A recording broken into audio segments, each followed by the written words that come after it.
प्रिय छात्र एवं छात्रों, आज मैं आपको इस क्लास में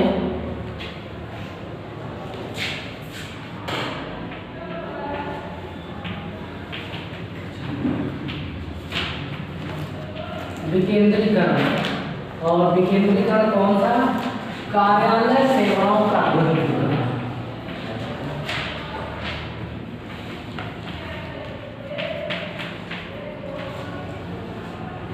कार्यालय सेवाओं के विकेंद्रीकरण से क्या अभिप्राय है, इस टॉपिक पर आज हम आपको सिखाने का प्रयास करेंगे, समझाएंगे कि इसका अभिप्राय क्या है। ठीक है। और इसके पूर्व हमने आपको बताया था कि केंद्रीकरण से क्या अभिप्राय है। केंद्रीकरण से क्या अभिप्राय है, अगर आप इसको समझ गए होंगे केंद्रीकरण को, तो विकेंद्रीकरण बहुत जल्दी समझ में आ जाएगा। ठीक है। केंद्रीकरण में मैंने आपको ये बताया था कि जब पूरी संस्था का संचालन उसका प्रबंधन किसी एक व्यक्ति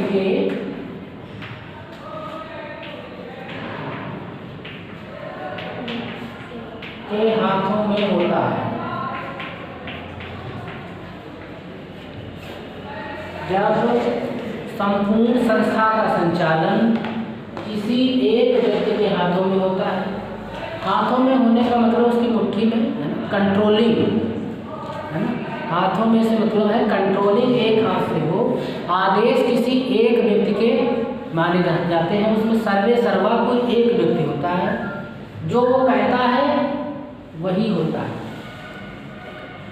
आपने देखा होगा कि संस्था में कई सारे डिपार्टमेंट होते हैं। संस्था कंपनी में कई सारे डिपार्टमेंट होते हैं, लेकिन जब उनकी कंट्रोलिंग किसी एक व्यक्ति के हाथ में होती है, उसी के आदेश लागू होते हैं, उसी का सब कहना मानते हैं, उसी को सब लोग रिपोर्ट करते हैं, तो वहाँ पर जो व्यवस्था होती है वो आपकी केंद्रीकरण कहलाती है। ऐसी व्यवस्था आपकी केंद्रीकरण कहलाती है, जहाँ पर संपूर्ण कार्य एक ही व्यक्ति के हाथों में होता है। ठीक है। अब एक व्यक्ति के हाथ से आप समझ चुके होंगे, ये डिपार्टमेंट है A, B, C, D, ये सब डिपार्टमेंट हैं, जिनमें सब जो इनका जो सर्वे सर्वा है वो काम करता है, लेकिन मेन मालिक जो है वो अलग है। वो आदेश इन तक पहुँचते हैं और ये अंदर के जितने एम्प्लॉइज हैं उनसे काम को करवाना सुनिश्चित करते हैं। तो ऐसी व्यवस्था आपकी कहलाती है केंद्रीय। ये आपको समझ में आया होगा। उसके पश्चात हमने आपको बताया कि इसके एडवांटेज क्या है और इसके डिसएडवांटेज क्या है, इसके दोष क्या है।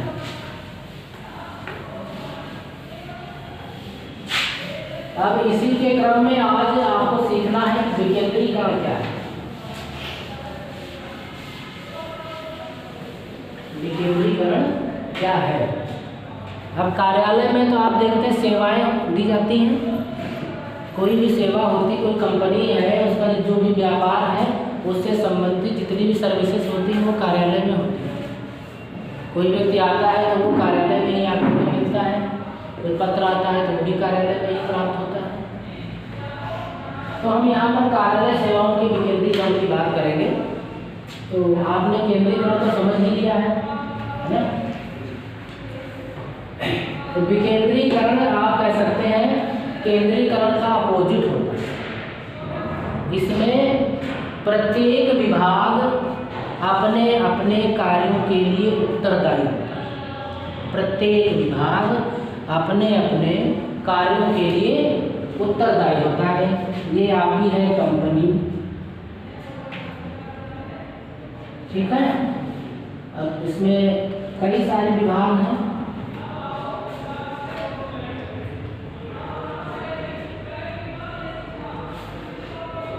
अब सभी क्या करेंगे, इनकी जिम्मेदारी है कि ये अपने विभाग का पूरा काम करवाएं।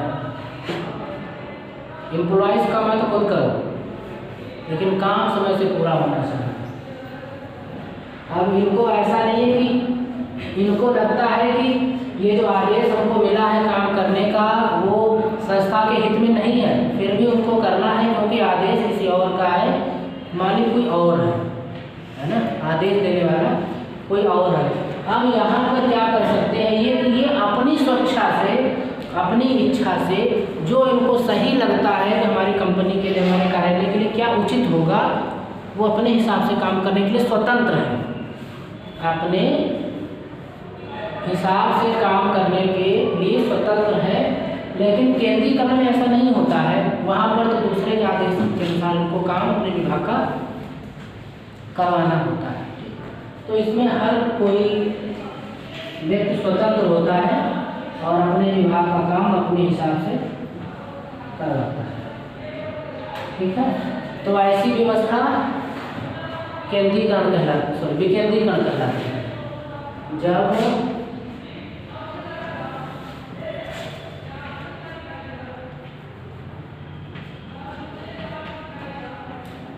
प्रत्येक विभाग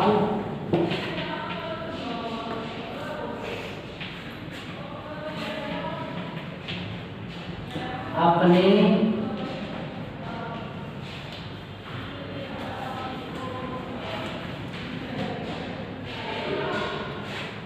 दायित्वों को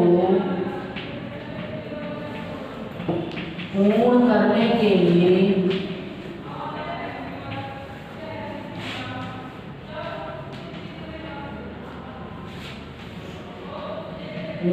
के लिए स्वतंत्र होता है, तो ऐसी व्यवस्था आपकी विकेंद्रीकरण कहलाती है।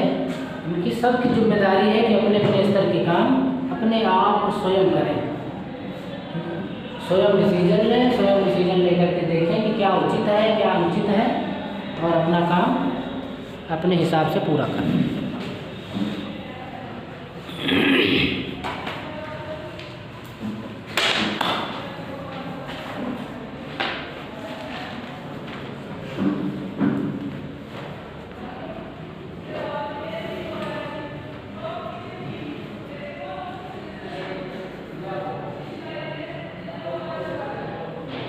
समझ में आया? तो आपने समझा कि सभी जिम्मेदारी विभाग के अधिकारी की होगी और उसको पूरा करवाना उसको होगा। अब केंद्रीकरण में आपने देखा था कि समस्त जो कार्य होते हैं वो एक अधिकारी के आदेश पर चलते हैं और सभी कार्य एक स्थान पर होते हैं, है ना। जैसे मैंने उसमें बताया था आपको कि स्टोर होगा, स्टोर जहाँ पर भंडारण का काम होता है, कोई सामान स्टोर होकर के रखा जाता है आकर के। तो अब केंद्रीकरण में तो सभी संस्थाओं का एक साथ रखा जाएगा, वहाँ पर एक अधिकारी होगा, कर्मचारी होगा, वो सबको सबकी डिमांड के अनुसार से देगा।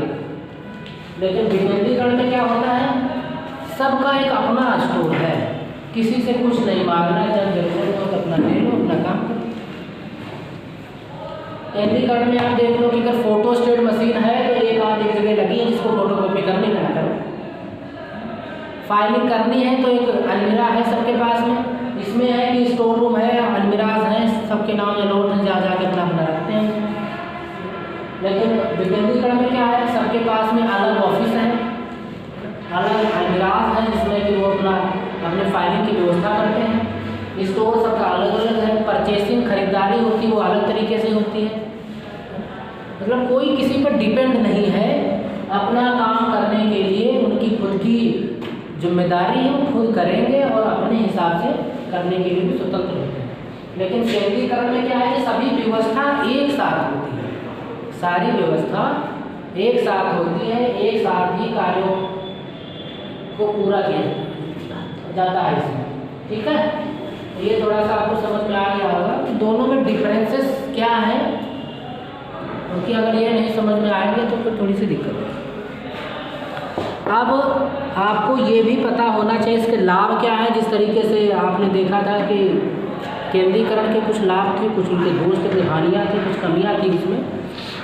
तो अगर हम विकेंद्रीकरण की व्यवस्था लागू करते हैं अपने ऑफिस में, अपने कार्यालय कंपनी में, तो कौन कौन से लाभ हमको मिलेंगे, एडवांटेज इसके क्या रहेंगे। क्योंकि आपने भी ये देखा होगा कि कंपनी जब स्थापित की जाती है तो उसका मुख्य उद्देश्य क्या होता है। कोई व्यापार अगर हम करते हैं तो उसका मुख्य उद्देश्य है प्रॉफिट कमाना, है ना। ऐसा तो है नहीं कि हमने कंपनी खोल दी है और हम प्रोडक्शन का काम कर रहे हैं, जिसको जितना चाहिए लेके जाओ, ऐसा नहीं होता है। क्योंकि उसने पैसा लगाया है और इसलिए कि वो सुविधा आपको प्रोवाइड कराए, सुविधा उपलब्ध कराए, सामान उपलब्ध कराए और उसके एवज में आपसे पैसा। तो जब कोई कंपनी ऐसी व्यवस्था करती है तो उसका मुख्य उद्देश्य होता है लाभ कमाना, ठीक है। तो जब हम लाभ की दृष्टि से कोई काम स्टार्ट करते हैं कि हमें लाभ चाहिए, तो वहाँ पर ये ध्यान देने योग्य बात है कि आप अपने वहाँ पर कौन सी पद्धति का संचालन करेंगे, केंद्रीकरण, ठीक है।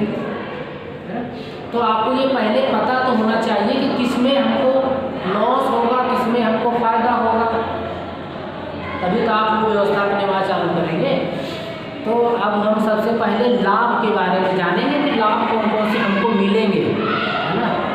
तभी तो आगे चल करके आप अपने कंपनी में व्यवस्था करेंगे केंद्रीकरण या विकेंद्रीकरण, जो आपको अच्छी लगती है या जो आपके व्यवसाय के हिसाब से उचित है। कभी कभार ऐसा होता है कि वो हमारे स्वयं के व्यू से तो सही नहीं है, लेकिन बिजनेस पर्पस से वो सही है, तो हम तो लाभ की दृष्टि से कर रहे हैं, जिसमें हमको ज़्यादा लाभ होगा वो काम हम करेंगे। तो इसके पहले आप थोड़ा सा वो भी पढ़ लीजिएगा कि केंद्रीकरण के क्या लाभ है ना। इन लोगों ने नहीं पढ़ा है, नहीं देखा है, नहीं समझा है, उनको भी समझना जरूरी है।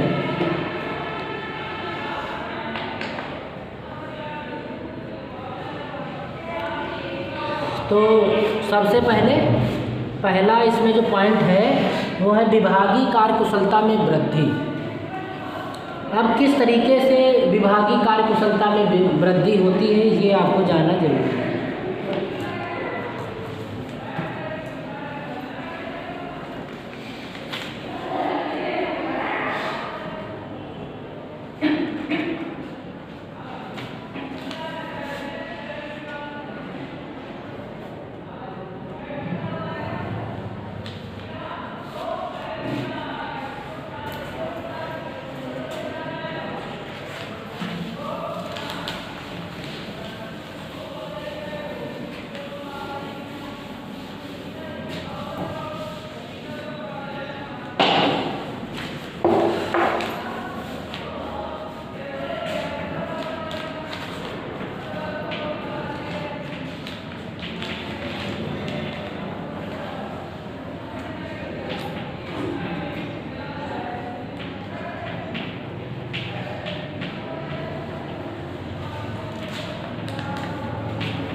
विभागीय कार्यकुशलता में वृद्धि।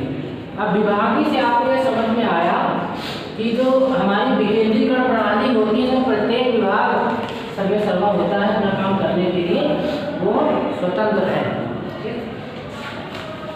तो जब हम विकेंद्रीकरण अपनाएंगे, ये प्रणाली अपनाते हैं, तो इसमें क्या लाभ होगा, विभागीय कार्यकुशलता में वृद्धि होगी। अब किस तरीके से विभागीय कार्यकुशलता में वृद्धि होगी। कार्यकुशलता, पहले ये शब्द आपको समझना जरूरी है, तभी आप इसको अच्छी तरीके से समझ पाएंगे ना। कार्यकुशलता,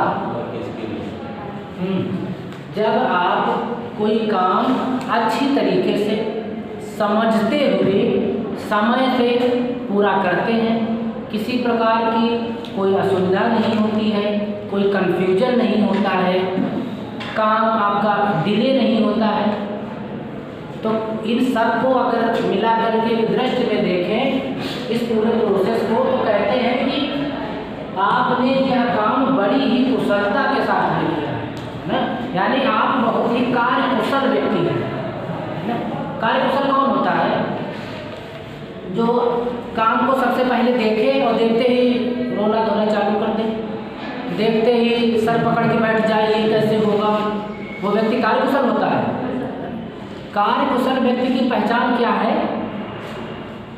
जो भी कार्य उसको दिया जाए, जो भी कार्य उसको सौंपा जाए, सबसे पहले उसको देखे, उसका अध्ययन करें, तभी तो पता चलेगा कि इस कार्य में एक्चुअल में करना क्या है। हमको जो काम करना था आपको, जो किसी ने दिया आपको करने के लिए, आपने क्या किया? उसको देखा और ये तो बहुत बड़ा काम है, हमसे नहीं होगा।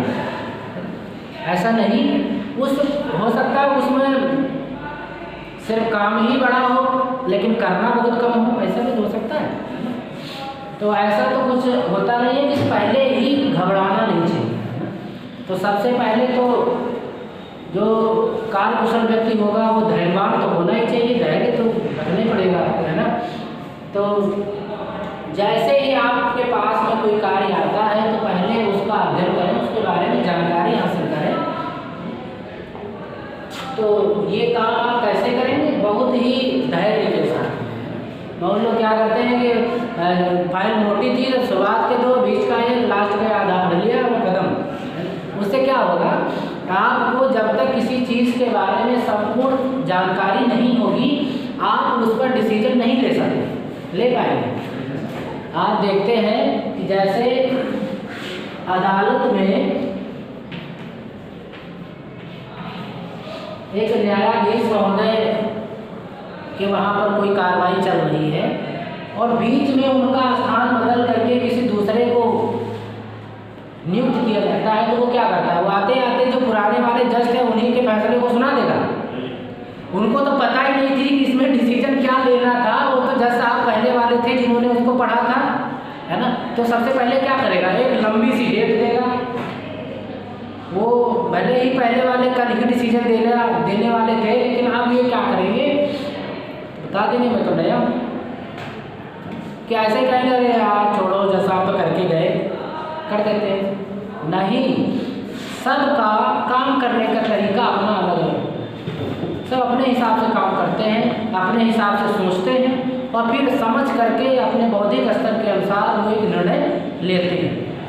तो सबसे पहले क्या करेंगे? जज साहब महोदय एक लंबी डेट देंगे, 10 दिन 15 दिन, जितने दिन में वो उसका अध्ययन कर लें अच्छी तरीके से, है ना। उसके पश्चात में फिर वो आगे की हायरिंग स्टार्ट करेंगे, आगे की सुनवाई प्रारंभ करेंगे। फिर अपने मंतव्य के हिसाब से, अपने बौद्धिक स्तर के हिसाब से वो लिखेंगे कि कौन कौन से पॉइंट इसमें उचित थे और उस पर डिसीजन देंगे। किसी दूसरे के बताए हुए उस पर वो जज कभी नहीं फैसला देगा, है ना। तो अब आपको क्या करना है? अब आप भी तो एक जज हो, जज से तो कम हो नहीं, कि आपको भी उस कार्य पर फैसला सुनाना है, उस काम को पूरा करना है, अच्छी तरीके से करना है।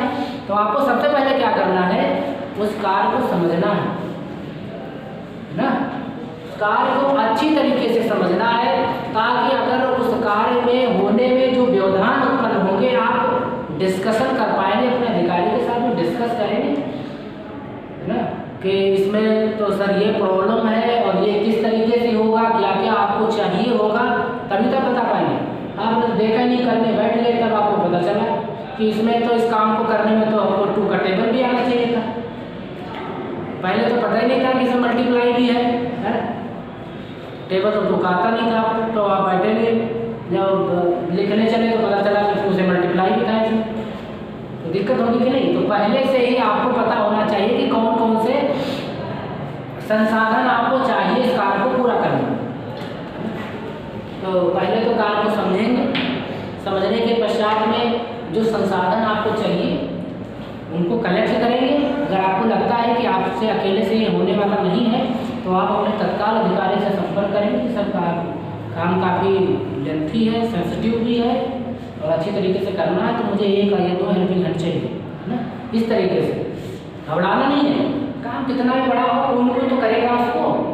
और आपने तत्काल अधिकारी से मना कर दिया सर हमसे तो होगा नहीं, इसका मतलब ये है कि अब उस अधिकारी के मस्तिष्क में आपके प्रति एक छवि क्रिएट होगी। और कैसी, है ना, कैसी छवि क्रिएट होगी? ऐसी, कैसा आदमी है, या फिर ऐसे, मतलब समझते हैं क्या? कुछ समझता नहीं है, इसके पास में किसी चीज़ का कोई आंसर नहीं है, पता नहीं है ये पूर्ण विराम नहीं है, इसके बारे में बहुत दुख की बात है। हम चाहेंगे कि आप लोग ऐसा बिल्कुल भी नहीं चाहोगे। जो भी काम आपको दिया जाए उसको बड़ी ईमानदारी से पहले एक्सेप्ट करना है आपको, फिर समझना है, संसाधन कलेक्ट करना है, फिर उसके पश्चात में उस पर काम प्रारंभ करना है। अगर सुयश ने नहीं किया तो प्रवीण करेगा, वो तो जरूर करेगा कि हाँ सुयश ने किया नहीं तो मैं देखता हूँ ऐसा क्या कठिन है इसमें, मैं तो करूँगा इसको, है ना। तो ऐसा नहीं कि किसी भी काम में घबराना नहीं है आपको, और तुरंत तत्काल उसको करने का प्रयास करना है, और अच्छी तरीके से करना है, और अपना पूरा का पूरा एफर्ट देना है इसमें।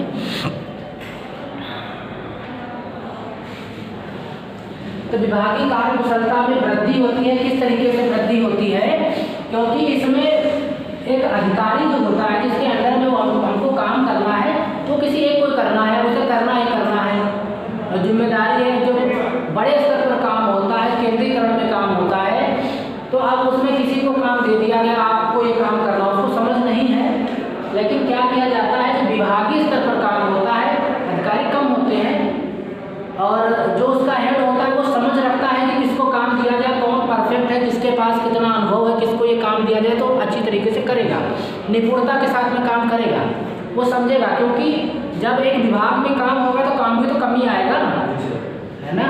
वहाँ पर तो सीमित काम है, जो जिस विभाग का जो काम है उसके पास में वैसा ही काम आएगा।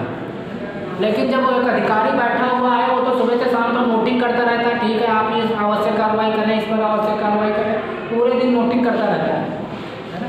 लेकिन जब एक विभाग में अधिकारी के पास में सीमित काम होते हैं तो वो उसको अच्छी तरीके से करने में सक्षम होते हैं, है ना। उस पर अपनी राय विचार विमर्श समय समय से देते हैं, समझाने का प्रयास करते हैं, और यह भी पता रहता है कि कौन सा व्यक्ति किस तरीके से अच्छी तरीके से काम करता है नहीं करता है ना। तो विभागीय जितने भी कार्य होते हैं उनमें कार्य कुशलता में वृद्धि इसलिए होती है क्योंकि इसमें जिस व्यक्ति को वो काम सौंपा गया है उसके पास में एक तो सीमित काम होता है ना, तो वो अच्छी तरीके से अपना 100% समय देते हुए उस काम को पूरा कराने का प्रयास करता है।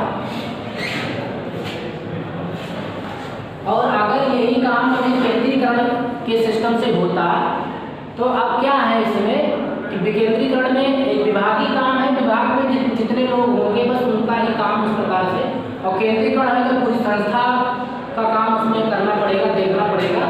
तो इस वजह से थोड़ा सा ज़्यादा काम हो जाता है, लोड ज़्यादा हो जाता है, लेकिन विकेंद्रीकरण में कम काम रहता है, अच्छी तरीके से काम होता है, ठीक है।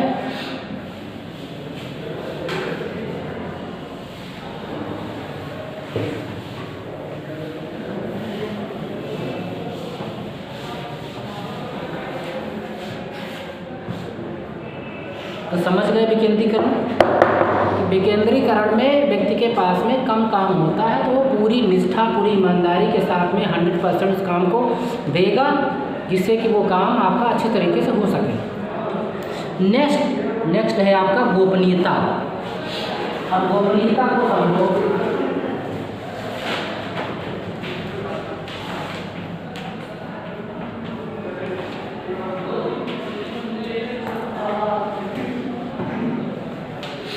आपने देखा समझा गोपनीयता शब्द जो है ये काफ़ी दिनों से आप पढ़ते आ रहे हो कार्यालय में, गोपनीयता कुछ न कुछ तो है ना। तो आपने देखा कि कार्यालय के जितने भी कार्य होते हैं, कार्यालय के समस्त कार्य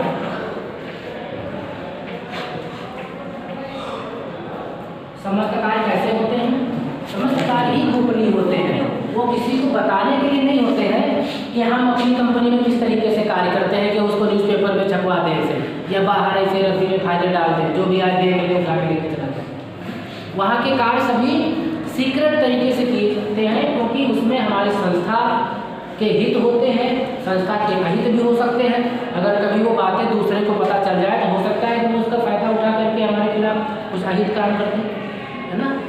तो अब यहाँ पर विकेंद्रीकरण में गोपनीयता का क्या मतलब है? विकेंद्रीकरण में गोपनीयता का क्या मतलब है? जब आपने केंद्रीकरण की व्यवस्था फाइलिंग की व्यवस्था है उसमें सभी विभाग एक जगह पर फाइलिंग करते हैं, है ना। तो जो अधिकारी बैठा है एक विभाग वाला दूसरे विभाग को पता चल जाता है, दूसरे को तीसरे विभाग को पता चलता है किस तरीके से काम करता है। तो जो एक विभाग की जो निष्ठा है, जो उसकी गोपनीयता है, वो दूसरों तक पहुंचती है ना। लेकिन विकेंद्रीकरण में क्या होगा, अब समस्त फाइलिंग, भंडारण, स्टोरेज एक स्थान पे होगा, है ना। और उसमें जो काम भी किया जाता था वो काम आपस में बटा हुआ था, उसमें काम आपस में बटा हुआ रहता है। जैसे कि अब एक काम को शुरुआत से लेकर के लास्ट तक करने का उसमें कई सारे स्टेप होते हैं। तो प्रारंभ का कुछ काम किसी एक को दे दिया, फिर जब उस काम को वो कर लेगा तो उसकी फाइल दूसरे के पास में चली जाएगी, फिर दूसरे से फिर तीसरे के पास फाइल जाएगी। पता चला उसके पश्चात में जो चौथा वाला है वो उसको फाइनल करता है, हा? तो इसने इसको देख लिया, इसने सब पता चल गया, ओपन हो गया सब फाइल में क्या था, है ना। तो इससे क्या होता है, कार्य में गोपनीयता नहीं होती है, कार्य हमारा गोपनीय नहीं रह जाता है। लेकिन विकेंद्रीकरण में क्या है, वो काम उसी विभाग में होना है, उसी विभाग में एक जिसको नियुक्त कर दिया वही उस काम को करेगा, वही उस काम को पूरा करेगा। तो बात तो बाहर नहीं गई नहीं, घर के घर में गोपनीयता है। तो जो गोपनीयता होती है वो आपके विकेंद्रीकरण में ध्यान है ना, क्योंकि एक सीमित स्थान है, विभाग है जिसकी जिम्मेदारी किसी के पास में है, वो अपने स्तर से काम को पूरा करवाता है। तो इसमें किसी प्रकार की गोपनीयता के क्षय होने की कोई गुंजाइश नहीं होती है। नेक्स्ट है आपका विभागीय निष्ठा।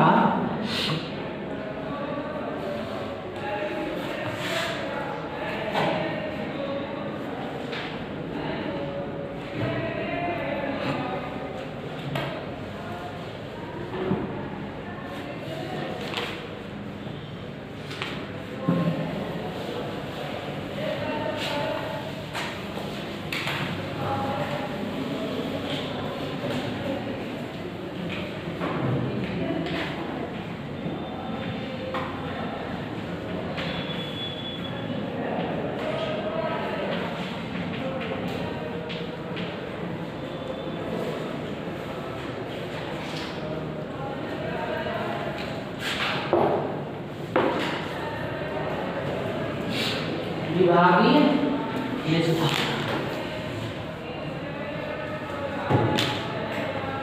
जितने भी कर्मचारी एक विभाग में कार्य करते हैं, एक संस्था में कार्य करते हैं, उन सबके अंदर एक गुण होना चाहिए निष्ठा, है ना।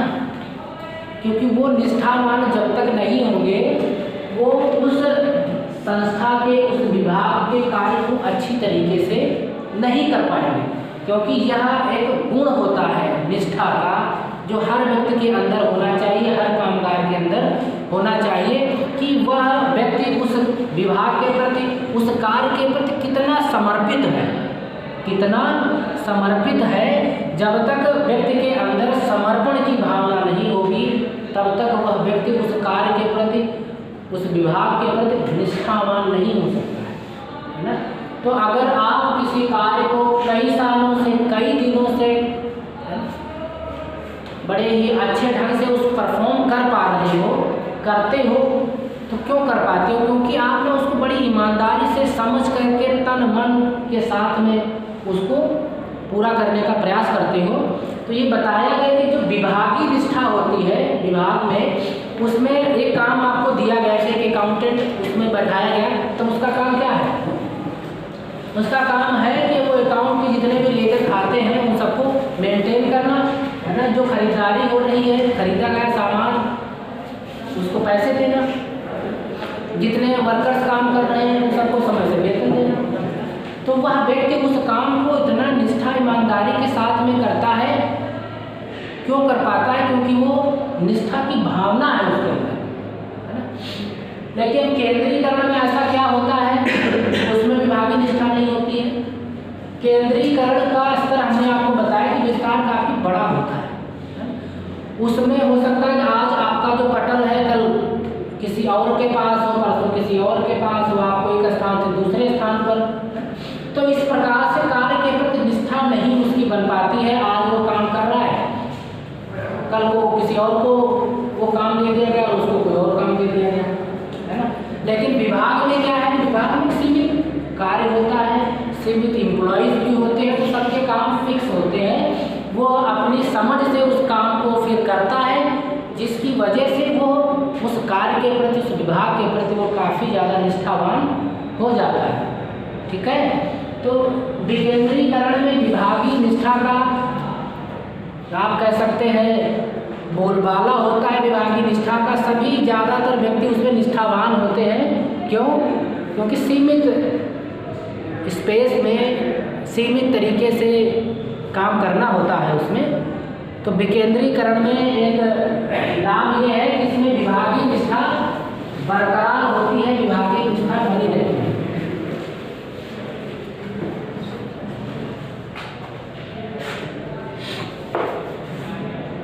नेक्स्ट है आपका कार्य का शीघ्र निष्पादन।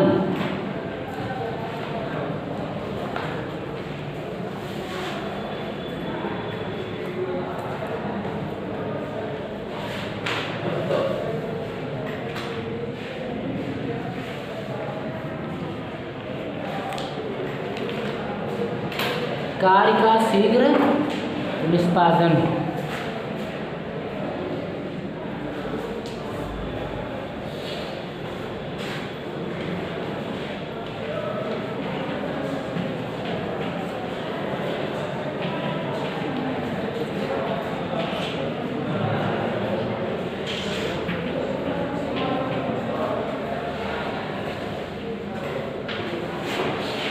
कार्य का शीघ्र निष्पादन क्या मतलब है इसका? ये बताया कि विकेंद्रीकरण में जितने भी कार्य होते हैं वो बहुत ही जल्दी पूरे होते हैं। ज़्यादा समय नहीं लगता है विकेंद्रीकरण में कार्य को पूरा करने में। क्यों नहीं लगता है? क्योंकि आपने देखा कि एक काम जब एक व्यक्ति को दिया गया है तो उसको ही करना है ना। उसकी लायबिलिटी है कि वो समय से उस कार्य को पूरा करे। लेकिन केंद्रीकरण में क्या है कि उसके स्टेप्स हैं कि आप कहाँ तक इस काम को करेंगे, फिर वो फाइल दूसरे के पास भी जाएगी, आगे की कार्रवाई उसको करनी है, फिर आगे की कार्रवाई किसी और को करनी होती है। तो अगर वो काम नहीं करना चाह रहा है या डिले हो रहा है तो किसी उसने कह दिया अभी फाइल ही नहीं आई है, लटका पड़ा, वो कह देगा अभी तो फाइल आई है, करूँगा मैं, पीछे का काम कर रहा हूँ। तो उसमें क्या होता है कि कार्य काफ़ी ज़्यादा लेट होता चला जाता है और समय से पूरा नहीं हो पाता, क्योंकि उसमें जो चैन सिस्टम है, जो सर्किल में जो काम हो रहा है उसकी वजह से काफ़ी ज़्यादा लेट होता है। लेकिन विकेंद्रीकरण में ऐसा नहीं है, क्योंकि वो काम विभाग में होना है और उस विभाग का जो अधिकारी है हम उससे राय मशवरा भी बहुत जल्दी से समय से ले पाते हैं। डिसीजन भी उस पर बहुत जल्दी मिलता है कि ये काम किस तरीके से होना है। तो इसके वजह से इसमें कार्य का शीघ्र निष्पादन होगा, कार्य समय से पूरा हो पाता है। समझ में आया? ये किसमें संभव है? विकेंद्रीकरण में ऐसा संभव है। क्यों? क्योंकि इसमें डिसीजन लेने वाला अधिकारी उस विभाग का ही है और वो स्वयं रिस्पॉन्सिबल है उस काम को करवाने के लिए। इसलिए वो खुद जब तत्पर है, हाँ ये काम होना चाहिए, जल्दी होना चाहिए, आज है तो ये काम आज ही हमारा पूरा होना चाहिए, तो वो ज़्यादा डिले नहीं करता है ना। क्योंकि उसकी रिस्पॉन्सिबिलिटी अपने विभाग के प्रति है, उसका दायित्व है कि हमारा विभाग भी नंबर 1 पर जाए, है ना। वो कब जाएगा? जब उसका काम समय से हो, क्वालिटी अच्छी होगी, तभी तो उसका नाम लेंगे नहीं वो बहुत बढ़िया काम करता है। तो इसके वजह से यहाँ पर कार्य का शीघ्र निष्पादन हो पाता है।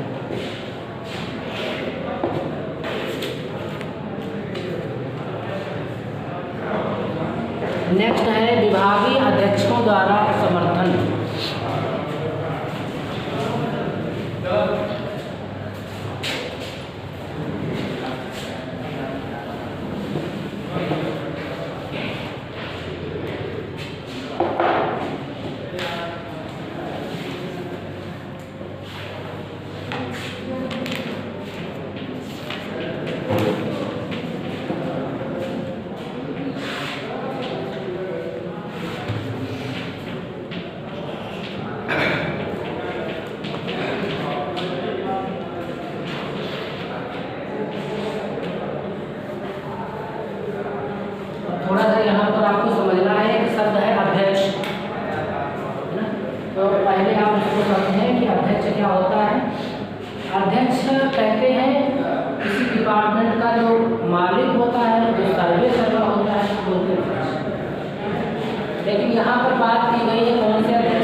विभागीय अध्यक्ष।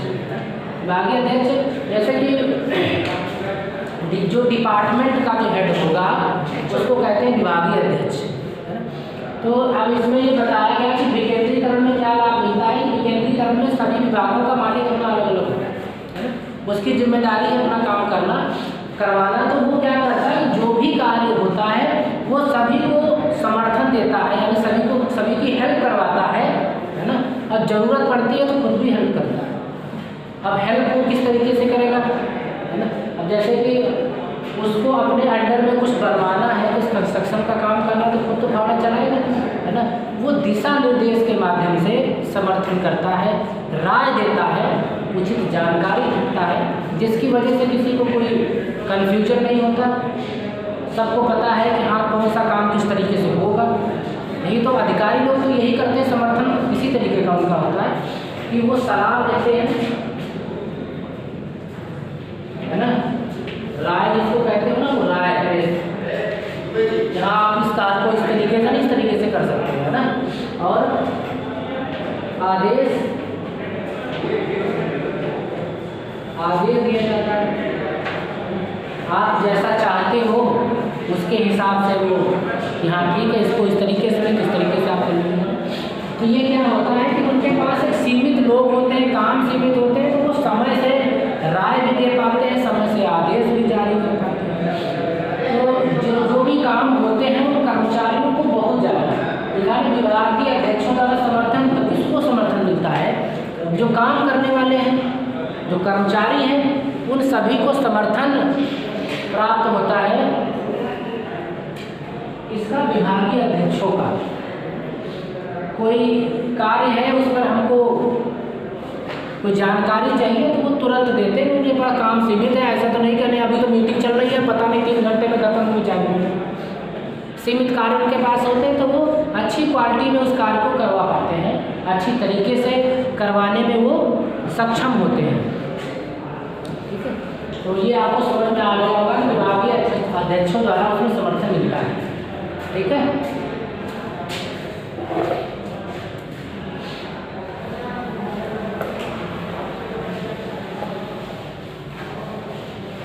अब आज हमने आपको ये बताया कि कार्यालय सेवाओं का विकेंद्रीकरण किस तरीके से किया जाता है। अब आप लोग देखना है कि आप अपने विभाग में कौन सा आप सिस्टम चालू करते हैं,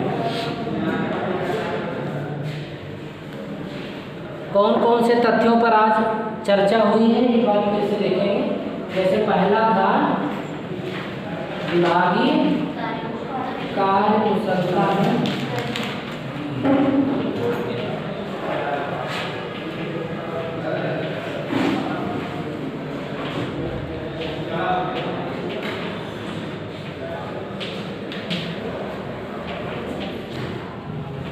विभागीय कार्यकुशलता में उपलब्धि।